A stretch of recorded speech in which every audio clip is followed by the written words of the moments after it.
ஓம் சாந்தி. அவ்யக்த சமிகை 14 அக்டோபர் 2025. பாபா புரிய வைக்கிறாரு.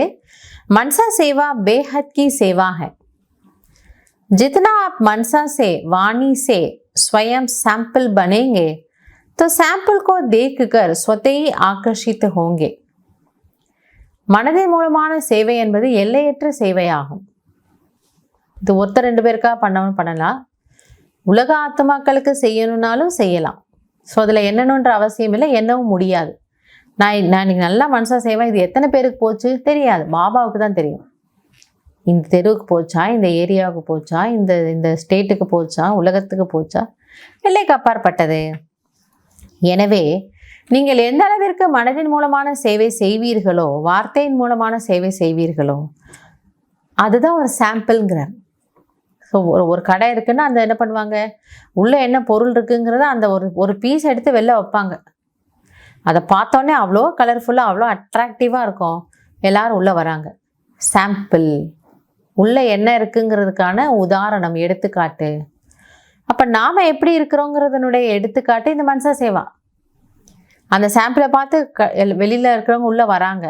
நம்மளோட மனசா சேவையில் ஈர்க்கப்பட்டு ஆத்மாக்கள் உள்ளே வருவாங்க.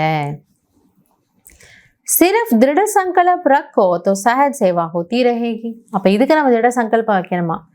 உட்காந்தாலும் எழுந்தாலும் நான் மனசா சேவையில் பிஸியாக இருக்கணும். இப்போ எங்கேயோ நடந்து போயிட்டுருக்கிறேன், மனசா சேவா செஞ்சுக்கிறேன். சமைச்சிட்ருக்கிறேன், மைண்டு ஃப்ரீயாக தானே இருக்குது, மனசா சேவா செஞ்சுக்கிறேன். ஸ்தூல காரியங்கள், சில சொல்லுவாங்க ரொட்டீனான காரியங்கள் நடக்கிறது, வேறு ஏதோ ஒன்று பண்ணுறது, ஒரு துணி துவைக்கிறது, ஏதோ ஒன்று ஒரு ரொட்டீனான ஒரு வேலை செய்யும் பொழுது मनसा सेवा பண்ணணும். இதில் உங்களை நீங்களே பிஸியாக வச்சுக்கோங்க. अगर वाणी के लिए समय नहीं है तो वृत्ति से मनसा सेवा से परिवर्तन करने का समय तो है ना. சரி, அதுதான் எனக்கு சென்டருக்கு போய் ஞானம் கொடுக்குறதோ இல்லை யாரோடவோ பேசி ஞானம் கொடுக்கறதுக்கோ டைம் இல்லை. பாபா சொல்ல நோ ப்ராப்ளம். உங்களுடைய தினசரி காரியங்கள், அன்றாட காரியங்கள் செய்யும் பொழுது அப்படியே அதில் கொஞ்சம் நல்ல ஸ்திதி உருவாக்கிக்கோங்களேன். நல்ல வைப்ரேஷனை பரப்பலாம், நல்ல வாயுமண்டலத்தை உருவாக்கலாம். இந்த சேவை உங்களால் செய்ய முடியுங்கிறாரு. இதுக்கு கொஞ்சம் பயிற்சி மட்டும் வேணும். கை வேலையை செஞ்சிட்ருக்கு, அது கூடவே அப்படியே நல்ல ஸ்திதியில் பாபா பாபான்னு சொல்லிட்டு பாபா நினச்சிக்கிறேன், பரந்தாமத்தை நினச்சிக்கிறேன், சூக்ஷ்மத்தை நினச்சிக்கிறேன், பாபா முன்னாடி போய் உட்காந்துக்கிறேன். பாபா இந்த வேலையை நான் வத்தனில் செய்கிறேன், இந்த காட்சியை வத்தனில் எமர்ஜ் பண்ணிக்கோங்க, அங்கே கம்ப்யூட்டரை வச்சுக்கோங்க, இல்லை அங்கே உங்கள் கிச்சனை வச்சுக்கலாம், அப்படி பண்ணிக்கலாம். இப்போ வத்தனத்துக்குள்ள நம்ம இருந்த நினைவுக்கு நினைவும் ஆச்சு, சேவைக்கு சேவையும் ஆச்சு. अब सेवा के सिवाय समय गवाना नहीं है. எனவே இப்போ ஒரு நொடி கூட நம்ம சேவை இல்லாமல் இருக்கக்கூடாது.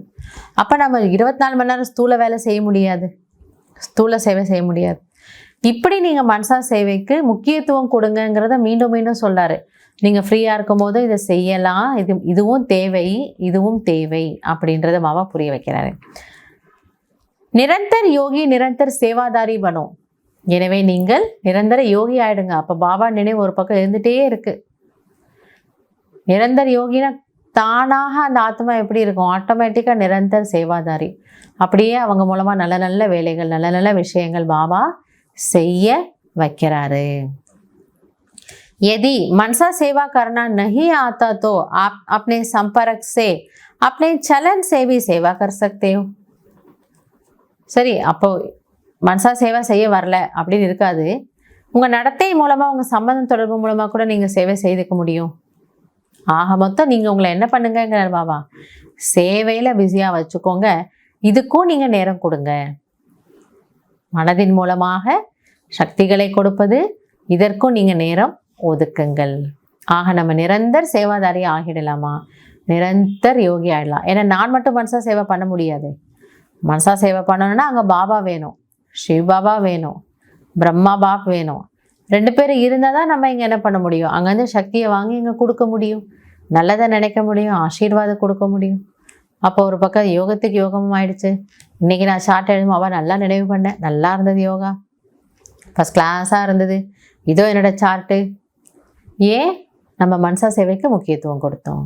ஸோ இந்த விஷயத்தை புரிஞ்சுக்கிட்டு நாம் நல்ல ஒரு யோகி சேவாதாரியாகலாம். நல்லது. ஓம் சாந்தி.